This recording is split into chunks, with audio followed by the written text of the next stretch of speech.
नमस्कार, स्वागत है आपका इंडिया न्यूज बिजनेस पर और मैं हूं आपके साथ दीक्षा राठौर। आइए नजर डालते हैं आज की टॉप 10 खबरों की ओर।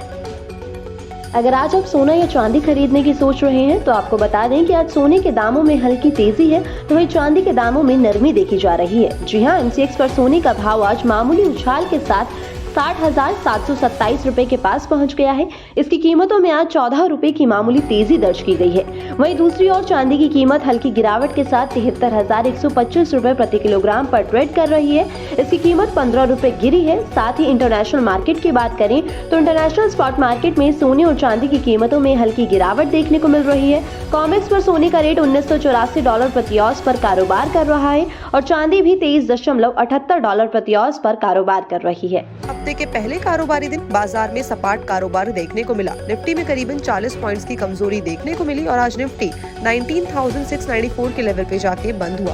वहीं अगर सेंसेक्स की बात करी जाए तो सेंसेक्स में करीबन 133 पॉइंट्स की कमजोरी देखने को मिली और आज सेंसेक्स 65,660 लेवल पे जाके बंद हुआ।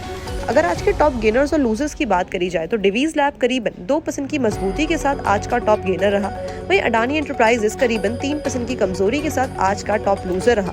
अगर आज बीएसई के शेयर्स की तरफ नजर डाली जाए तो बीएसई के 30 शेयर्स में से 19 शेयर्स लाल निशान पे जाके बंद हुए।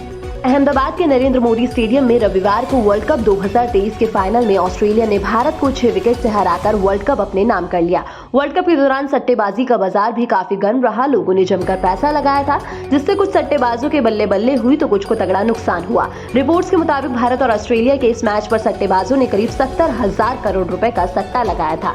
सट्टा बाजार भी इंडियन टीम के साथ ही था, लेकिन बावजूद इसके भारत को वर्ल्ड कप में हार का सामना करना पड़ा, जिससे करोड़ों देशवासियों का दिल टूट गया। वर्ल्ड कप के दौरान टीम इंडिया के हारने से सट्टेबाजों को काफी नुकसान हुआ। अगर किसी ने 1 लाख रुपए लगाए तो इंडिया के हारने पर उसे 1 लाख रुपए देने पड़े हैं। वेबसाइट के मुताबिक वर्ल्ड कप के फाइनल मैच के दौरान करीब 500 से ज्यादा बैटिंग वेबसाइट और लगभग 300 मोबाइल ऐप्स एक्टिव थे।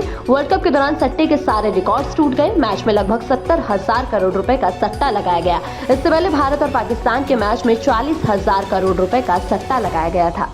जल्द ही आने वाला है देश का सबसे बड़ा आईपीओ। टाटा टेक्नोलॉजीज लिमिटेड का आईपीओ 22 नवंबर 2023 को प्राइमरी बाजार को हिट करने वाला है। टाटा टेक्नोलॉजीज आईपीओ के लिए बिडिंग 24 नवंबर 2023 तक खुली रहेंगी। टाटा ग्रुप की कंपनी टाटा टेक्नोलॉजीज के शेयर्स की कीमत 475 से 500 रुपए प्रति शेयर तय की गई है। इस बीच टाटा टेक्नोलॉजीज के आईपीओ पर ग्रे मार्केट स्टेबल बना हुआ है। मार्केट ऑब्जर्वर्स के मुताबिक टाटा टेक्नोलॉजीज लिमिटेड के शेयर आज ग्रे मार्केट में 352 के प्रीमियम पर अवेलेबल है। इसके अलावा अगर लॉट साइज की बात करी जाए तो वो 30 शेयर्स पर लॉट रखा गया है। आईपीओ साइज 3042 करोड़ बताया गया है और इसके अंदर 3% एम्प्लॉय रिजर्वेशन है, यानी कि एम्प्लॉयज के लिए 20.2 लाख शेयर्स रिजर्व है। यानी वेडनेसडे को बाजार में होने वाली है हलचल, तो तैयार हो जाइए देश के सबसे बड़े आईपीओ लॉन्च के लिए। भारत और ऑस्ट्रेलिया के बीच हुए फाइनल मैच में ऑस्ट्रेलिया ने 241 रन बनाकर वर्ल्ड कप का खिताब अपने नाम कर लिया और उनकी इस जीत के पीछे उनके शानदार बल्लेबाज ट्रेविस हेड है। ट्रेविस हेड ने 120 बॉल में 137 रन बनाकर ऑस्ट्रेलिया को वर्ल्ड कप का खिताब दिलाया और ट्रेविस सिर्फ बल्लेबाजी में ही नहीं बल्कि कमाई में भी काफी आगे है। ट्रेविस हेड का नाम दुनिया के सबसे अमीर क्रिकेटर की लिस्ट में शुमार है। उनकी कमाई के कई सोर्स है। वो सोशल मीडिया से लेकर क्रिकेट तक से कमाई करते हैं। रिपोर्ट्स के मुताबिक उनके पास अपार दौलत है। मौजूदा डेटा के मुताबिक ट्रेविस $3 मिलियन के मालिक हैं। सोशल मीडिया प्लेटफॉर्म इंस्टाग्राम पर उनके 167,000 फॉलोवर्स है, तो उनके पोस्ट और एड से भी उनकी अच्छी खासी कमाई होती है। अभी हाल ही में पीएम मोदी ने यूएस प्रेसिडेंट को एक 7.5 कैरेट का लैब ग्रोन डायमंड गिफ्ट किया है। आपने भी देखा होगा कि कई सारे सेलिब्रिटीज इन्हें रेड कार्पेट में फ्लॉन्ट करते हुए दिखते हैं। इसके साथ ही साथ लुई विटॉन ने भी इसके अंदर काफी ज्यादा इन्वेस्टमेंट की हुई है। अब इसके पीछे इतना हाइप क्यों है, इसके बारे में बात कर लेते हैं। अब हम जानते हैं कि नेचुरल डायमंड को एक्सट्रैक्ट करने में मिलियन ऑफ ईयर्स लग जाते हैं। एक्सट्रीम टेम्परेचर और प्रेशर के अंदर इसे क्रिएट किया जाता है। अब लैब ग्रोन डायमंड को भी सिमिलर वे में क्रिएट किया जाता है, बट एक कंट्रोल एनवायरनमेंट के अंदर। साथ ही एनवायरनमेंट फ्रेंडली होते हैं, क्योंकि इनको एक्सट्रैक्ट करने के लिए हमें किसी भी माइनिंग प्रोसेस के थ्रू नहीं निकलना पड़ता। इसके बाद आती है, क्या ये डायमंड्स रियल होते हैं? तो आंसर है यस, ये डायमंड्स रियल होते हैं। Even US state federal government ने भी साल 2017 में इन्हें रियल डायमंड्स के नाम पे डिक्लेयर कर दिया था। इसके बाद अगर देखा जाए तो ऑप्टिकली और केमिकली सेम होते हैं नेचुरल डायमंड्स की तरह। इसके साथ ही साथ ये काफी ज्यादा बजट फ्रेंडली भी होते हैं। जो नेचुरल डायमंड आपको 5 से 6 लाख रुपए की रेंज में मिलेगा, वही लैब ग्रोन डायमंड आपको करीबन 50,000 से लेकर 1 लाख की रेंज में मिल जाता है। आजकल कुछ हॉस्पिटल्स में एक नया स्कैम शुरू हो गया है। आपको बता दें कि ये स्कैम जो है वो ये है कि जब भी हम हॉस्पिटल में ट्रीटमेंट के लिए जाते हैं एंड फाइनली जब हम ट्रीटमेंट के बाद जब डिस्चार्ज लेते हैं तो हम हॉस्पिटल में जब बिल पे करने की बात करते हैं तो जो बिल हमें मिलता है उस बिल में हॉस्पिटल के चार्जेस के अलावा 18% GST चार्ज किया जाता है और यही 18% जो GST है वही स्कैम है।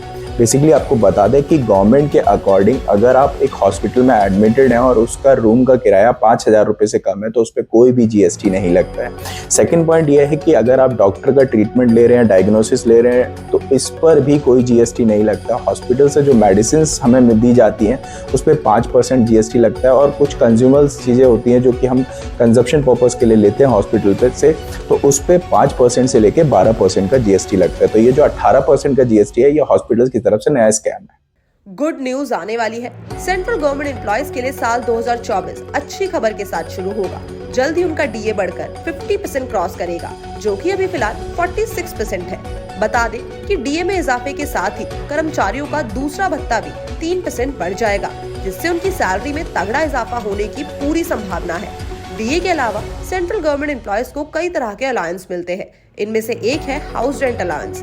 सेंट्रल गवर्नमेंट ने इसमें बढ़ोतरी को लेकर नियम स्पष्ट किया हुआ है। ये नियम DA से ही जुड़ा है। साल 2021 में महंगाई भत्ते के 25% क्रॉस होने पर HRA में रिवीजन हुआ था। जुलाई 2021 में DA के 25% क्रॉस होते ही HRA में 3% का उछाल आया था। HRA की मौजूदा दर 27%, 18% और 9% है। अब इंतजार है तो महंगाई भत्ते के बढ़ने का, जिसमें उम्मीद जताई जा रही है कि नए साल में महंगाई भत्ता 50% पहुंच जाएगा। ट्रेंड्स की बात करी जाए तो ऑनलाइन शॉपिंग भी आजकल काफी ज्यादा ट्रेंड में है, लेकिन एक रिपोर्ट से पता चला है कि 20 to 30% online shopping are fake. 30+ product like shoes, clothing return आ जाते हैं और रिटर्न डायरेक्टली जाता है वेयर हाउस में। अब जो वेयर हाउस बॉय है उसको इतनी नॉलेज नहीं है कि प्रोडक्ट ओरिजिनल है या फिर fake. Means they unable to differentiate between one Puma and another Puma. For example, fake Puma return में आता है तो वो डायरेक्टली इन्वेंट्री में चला जाता है। अब लोग रिटर्न पॉलिसी का इसमें काफी ज्यादा फायदा उठा रहे हैं। व्हाट दे डू इज, किसी भी ओकेजन के टाइम पर वो एथनिक वेयर खरीद लेते हैं और 15 to 30 डेज रिटर्न पॉलिसी का फायदा उठा के टाइम के प्रोडक्ट को रिटर्न कर देते हैं। इसकी वजह से पहले सेल्स का नंबर काफी अच्छा दिखाता है, बट आफ्टर 1 मंथ सारा का सारा मटेरियल वेयर हाउस में रिटर्न आ जाता है, जो कि ई-कॉमर्स साइट्स के लिए काफी बड़ी चैलेंजिंग प्रॉब्लम बन चुकी है। और ऐसे ही फ्रॉडस्टर्स की वजह से कंपनीज रिटर्न पॉलिसी को बंद करने के बारे में सोच रही है। अगर आप भी ऐसे किसी इंसान को जानते हैं तो कमेंट करके जरूर बताइए। अलक पांडे की एजुकेशन सेक्टर में काम करने वाली कंपनी फिजिक्स वाला को कौन नहीं जानता। आपको बता दें कि फिजिक्स वाला जो कंपनी है उसने एक डिसीजन लिया। बेसिकली ये जो डिसीजन लिया वो ये डिसीजन लिया कि कंपनी अपने स्टाफ के नंबर्स में कुछ कमी कर सकती है और ये जो स्टाफ के नंबर्स में कमी की जाएगी ये कंपनी के अकॉर्डिंग अगर हम बात करें तो ये परफॉर्मेंस एनालाइज करके, परफॉर्मेंस रिव्यू करके उसके बेसिस पे लगभग 120 एम्प्लॉयज़ को नौकरी से निकाला जा सकता है। और आपको बता दें कि ये जो नंबर्स हैं, ये जो 120 एम्प्लॉयज़ को निकाला जाएगा ये कंपनी के टोटल वर्कफोर्स का 0.8% से भी कम रहेगा। करंट में अगर हम बात करें तो फिजिक्स वाला के पास लगभग 12,000 एम्प्लॉयज़ है जो कि फिजिक्स वाला के साथ काम कर रहे हैं।